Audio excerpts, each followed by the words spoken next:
Hi guys, it is almost basketball season. So today I wanted to talk to you about how we can be better at cutting, better changing direction, better ability to explode off the dribble and on defense at the same time as preventing ACL tears. That sounds like a pretty good deal, right? So in order to do that, we need to understand how the body works when I'm going to change direction, whether it be on defense, offense, whatever.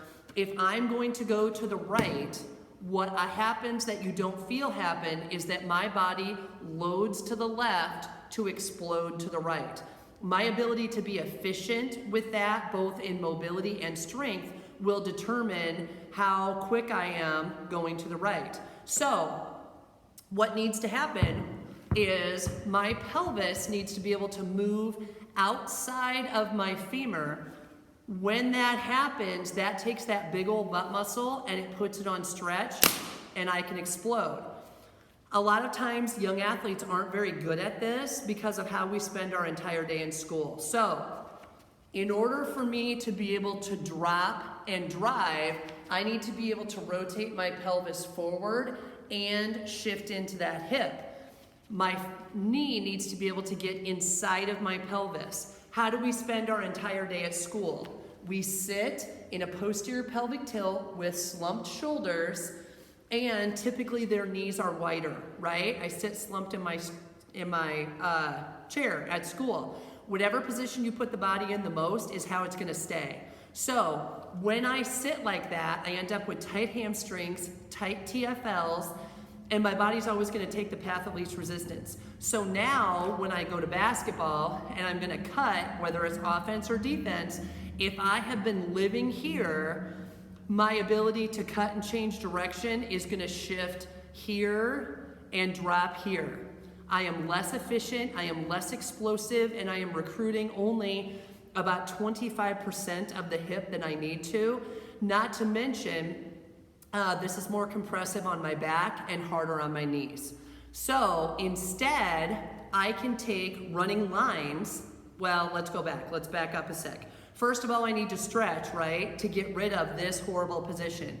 So warm-ups in basketball are really, really important, and warming up my frontal plane hip and my transverse plane hip is super important. So as part of my stretching, I need to be one leg back, one leg forward, so I'm nice and bent through here.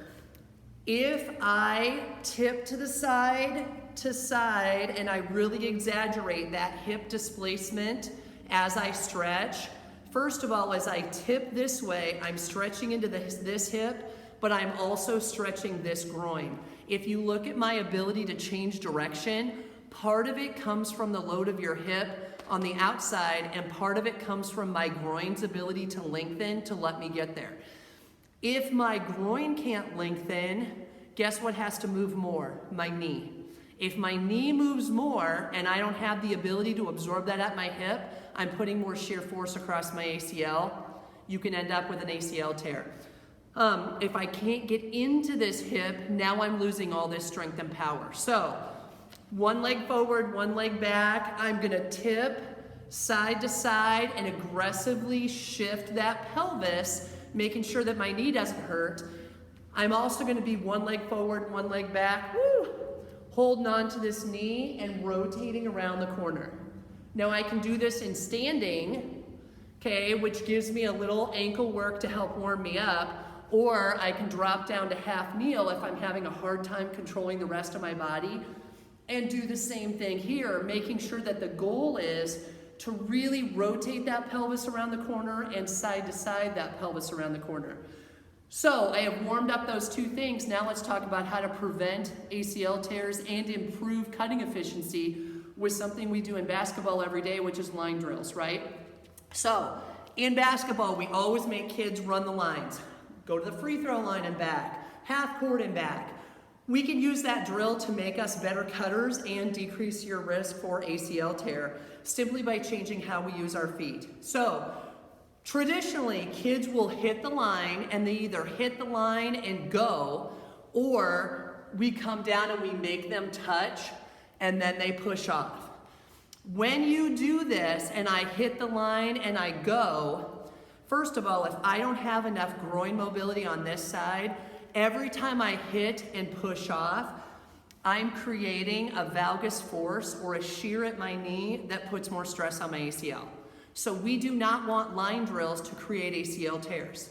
So first of all, warming up my groin, warming up my hips as part of your warm-up is really, really important.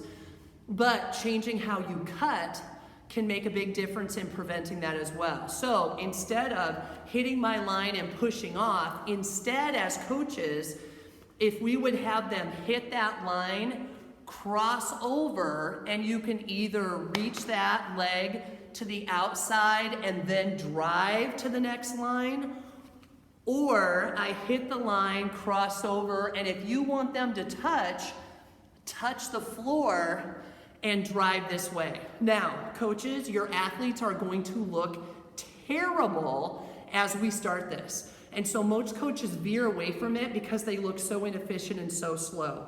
I promise you that if you do this and you give kids a chance to improve their motor planning, improve their hip mobility, improve their hip fire in this, and figuring out how to make their bodies do this, you are going to have kids that are more explosive, you are going to have kids that are more reactive, and we are going to monumentally decrease our ankle and knee injuries.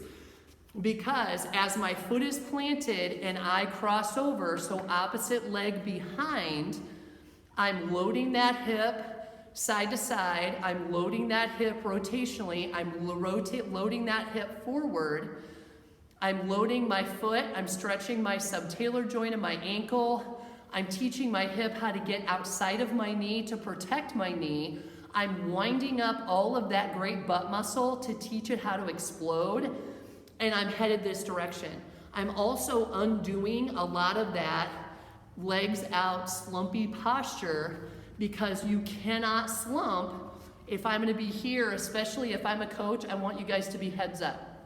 So look, reach, because that helps me rotate into my pelvis better, so I'm getting more butt muscle. Now obviously we can't do this if the kids are having any back pain, if they're having any knee pain. We may need to start at a lesser angle, meaning I don't step across as far, or I don't have them reach all the way to the ground. Instead, I hit the line and have them reach to the outside of their knee and then go. But just changing the way you hit and get out during your sprinting is going to create better reaction, because my hip pelvis can get outside of my knee. It's going to create better hip strength and more recruitment of that glute, which we need for change of direction, sprint, vertical leap, balance, toughness in the paint. All those things are hip. That's a huge hip exercise, and your athletes are going to be better at motor planning a get and go explosion, and you're bound to have a great basketball season. Reach out to me if you have any questions. Thanks.